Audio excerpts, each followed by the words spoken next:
Is it safe to build a raised bed garden out of 40-year-old treated lumber from an old fence? And this is Paya from Century, Alabama. So what you think about that one? Well, what concerns me here is the 40-year-old. 40-year-old. You know, because I don't know what it's treated with. That's right. Me personally. Right. And typically, though, let me bring this up to modern times. Okay. If you want to use a raised bed, I do advise people to get the treated landscape timbers at your local lumber yard or whatever, because they will hold up better. But getting back to that 40-year-old, I just don't know what it was treated with, and I would be scared to, advise you to do so.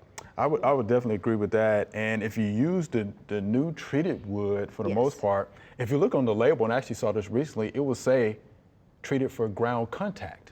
Okay. Right? And it contains, of course, copper. Copper asphalt is one, or alkaline copper is another one, which is safe. Yes. Which is safe. So, Jolene, you and I talked about this. Yeah.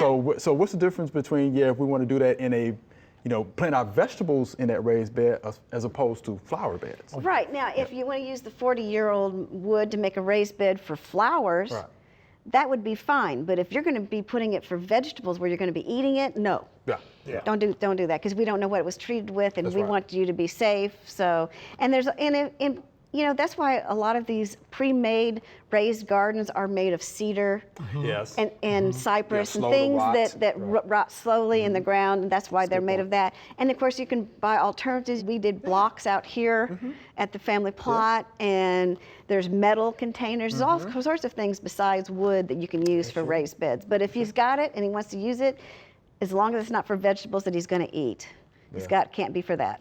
Right, yeah, because again, going back to Walter's point, a lot of that treated wood from years ago was treated with, that copper, chromium, And- copper, arsenate. Yeah, Yes. arsenic. So you have some arsenic stuff. And that it doesn't go away. Yeah, it doesn't go away. Right, but yeah, the new treated wood be just fine. Be fine. Or you have alternatives, like you mentioned before. So yeah, look into those.